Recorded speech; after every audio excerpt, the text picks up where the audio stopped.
আজকে সকালটা একবারই অন্যরকম লাগছে। নীল আকাশে সাদা মেঘ, মনে হচ্ছে যেন বর্ষা বিদায় নিয়ে শরতের আগমন। তো আসলে তো শরৎ এসেই গেছে। তো প্রথমেই তোমাদের সবাইকে জানাই শুভ জন্মাষ্টমীর আন্তরিক শুভেচ্ছা ও ভালোবাসা। তো হ্যালো এভরিওয়ান, আমি সুমি আবারও চলে এলাম নতুন একটি সকাল, নতুন একটি ব্লগ নিয়ে। তোমরা সবাই কেমন আছো? আশা করি সবাই ভালোই আছো। আমিও বেশ ভালো আছি।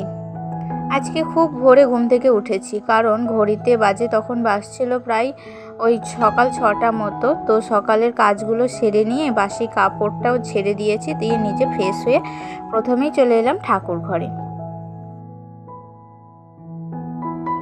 আর দেখো, আমার গাছের ফুলগুলো সকালবেলায় তুলে নিয়ে আসছি। তারপরে কিন্তু গোপাল ঠাকুরকে ঘুম থেকে উঠিয়ে ভালো করে এখানে মুছে টুছে পরিষ্কার করে নিয়ে কি সুন্দর ফুল দিয়ে সাজিয়ে দিয়েছি। আর দেখতে কি সুন্দর লাগছিল গোপাল ঠাকুরকে, এত সুন্দর লাগছে যে আমার নিজেরই কিন্তু চোখ সরানো যাচ্ছে না। খুব সুন্দর করে লাগছিল, সাজিয়েছি।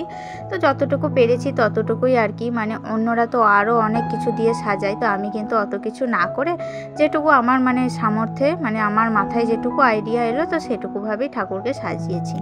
আর তারপরেই দেখো, আমি এখানে চলে এসেছি সকালে জল খাবার করতে। তো দিদিরা কিন্তু আজকে বাড়ি যাবে সকাল সকাল, তার জন্য আমি এখানে আজকে যেহেতু নিরামিষ, তাই সকালে কিন্তু আলুর চপ মতো বানিয়ে নিলাম। তো এটাই আজকে জল খাবারে দেবো আর কি। আসলে কি বলতো, নিরামিষের দিন একটু সমস্যা হয়, তারপরে বাড়িতে যদি অতিথি থাকে তাহলে তো আর কোনো কথাই নেই। তাই ভাবলাম যে কি করব, কিছুই তো বুঝে উঠতে পারছিলাম না। তাই জন্য আমি এখানে একটা বুদ্ধি করে এই যে আলুটাকে সিদ্ধ করে নিয়েছি। আর এমনিতেও কিন্তু আজকে জানো তো আলু ছাড়া কিছু ছিলও না সবজিতে। তাই আমি কি করব আরও বিশেষ করে সেটাই ভেবে উঠতে পারছিলাম না। তাই জন্য আলুর চপটা আগে বানিয়ে নিলাম।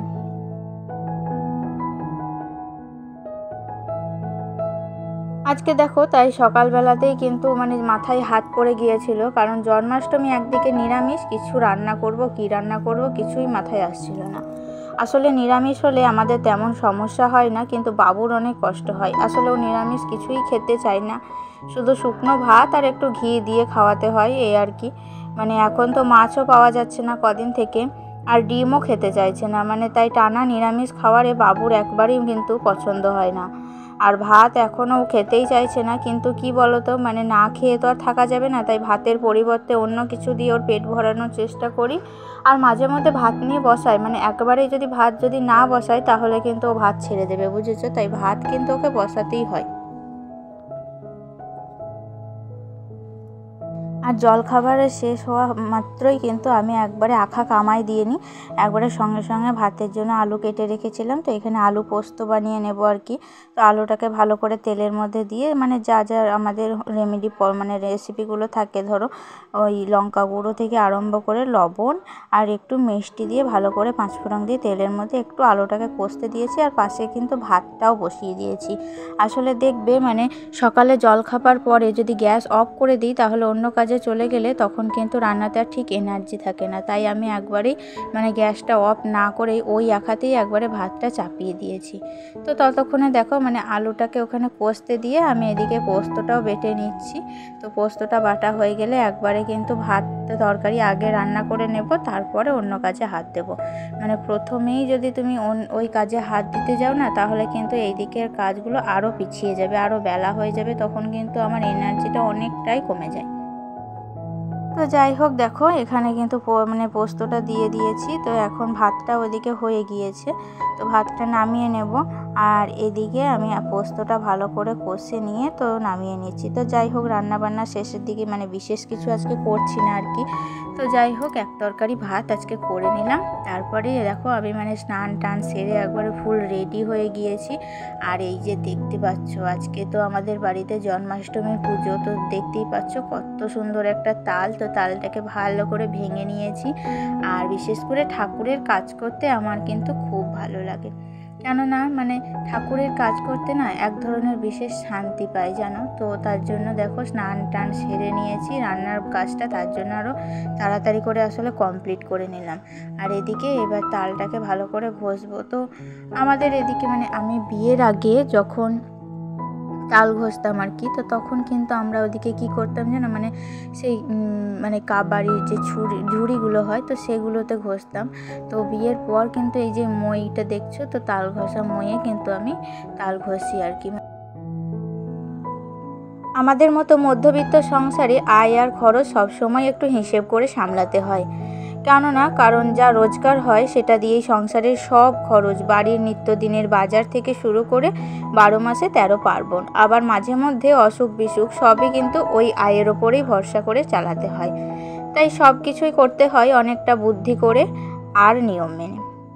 তো আজকে যেহেতু জন্মাষ্টমী, তবে আমাদের বাড়িতে বিশেষ বড় কোনো আয়োজন হয়নি। যেটুকু হয়েছে তা হলো ঠাকুরের জন্য বড়া আর তালের মানে লুচি। তো এই সামান্যই ভোগ। আসলে আমাদের পরিবারে জন্মাষ্টমীর পুজো তেমনভাবে হতো না।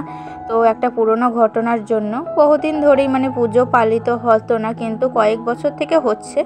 কারণ তোমাদের দাদা ভাইয়ের ইচ্ছে ছিল যে মানে ঠাকুরকে ভোগটুকু যেন দেওয়া হয়, পুজোটুকু যেন হয়, নিয়ম রক্ষার খাতিরে মানে যতটুকু সম্ভব ততটুকুই করা আর কি। আর আকাশের অবস্থাটা দেখো একবার, মানে জন্মাষ্টমী শ্রীকৃষ্ণের জন্মদিন, আর আকাশে মেঘ হবে না, বৃষ্টি হবে না, তাই কখনো হয়? তো দেখতেই পাচ্ছ মানে আকাশ ঘন কালো করে মেঘ উঠেছে। আর আমি কিন্তু এখন ছাদে, মানে এত পরিমাণে মেঘ উঠেছিল আমরা নিজেও জানি না।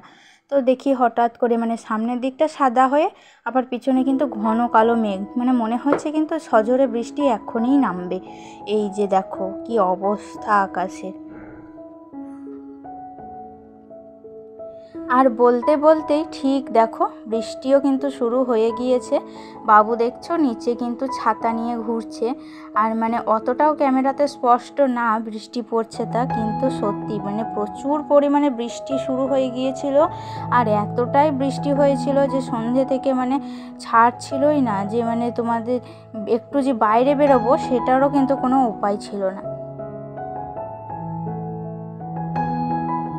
আর তারপরেই দেখো মানে চালের গুঁড়ো একটু পিষতে দিয়েছিলাম, তো সেই চালের গুঁড়োটা ঝোলার মধ্যে রাখা ছিল।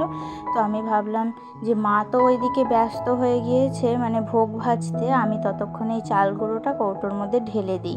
মানে এখানেই কিন্তু কাল থেকে এনে পড়ে রয়েছে, তো তারপরে কিন্তু আর মানে ঢালা হয়নি। তো কৌটোগুলো সকালবেলাতেই ধুয়ে দিয়েছিলাম, তো এখন ভাবলাম মানে এই কৌটোর মধ্যে চাল গুঁড়োটা ঢেলে একটু পরিষ্কার করে নিই জায়গাটা, নাই তো আবার পিঁপড়ে লাগবে বা কিছু হবে, পা ঠেকে যাবে। তাই ভাবলাম যে আগের কাজটা আগে করে নেওয়াই ভালো। সময়ের কাজ যদি সময়ে না করো তাহলে দেখবে সেই কাজ কিন্তু আর সঠিকভাবে সমাধান হয় না। তাই আমি চেষ্টা করি সব কিছুই কিন্তু সময়ের কাজটা সময়ে করার। আর এই দেখো মা কিন্তু এদিকে একবারে বসে পড়েছে, মানে তালের লুচি থেকে আরম্ভ করে তালের বড়া সব কিছুই মা করছে। আর মাঝে মধ্যে ভাবি জানো তো, মানে মা যখন মানে কিছু হয় মানে বলতে হয় না, মায়ের অবর্তমানে আমরা মানে এইসব তালের বড়া কিন্তু আমি একদমই করতে পারি না। তো কি করে যে পুজো করব আমি কিন্তু নিজেও জানি না। তো যাই হোক, মা যতদিন আছে মাই করুক। তো মাকে এখানে বসিয়ে দিয়েছি। আর প্রচুর পরিমাণে বৃষ্টি হচ্ছে বাইরে, তোমাদেরকে বললে কিন্তু তোমরা বিশ্বাস করবে না, এতটাই বৃষ্টি হচ্ছিল যে মানে বলার কিছু নাই। আর তার মধ্যে যে কারেন্টটা আছে, তো এটাই অনেক, এটাই কিন্তু ঠাকুরের মহিমা হিসেবেই আমরা ধরে নিতে পারি। তো দেখো মানে ফাইনালি এখানে তালের বড়া এবং লুচি সব কিছুই রেডি। আর বাবু তো মানে প্রথম থেকেই গন্ধ শুনেই মানে খাওয়ার জন্য পাগল করে দিচ্ছিল আর কি। তো এখন পুজো টুজো কমপ্লিট হয়ে গিয়েছে, বাবুও ঘুমিয়ে পড়েছে। তো যাই হোক, আর কিছু তোমাদের সাথে আজকে শেয়ার করলাম না, আজ এতটুকুই। দেখা হচ্ছে নেক্সট ভিডিওতে। তো তোমরা ভালো থেকো, সুস্থ থেকো, টাটা। আর ভালো লাগলে অবশ্যই একটা লাইক, কমেন্ট, শেয়ার করে দিও। টাটা।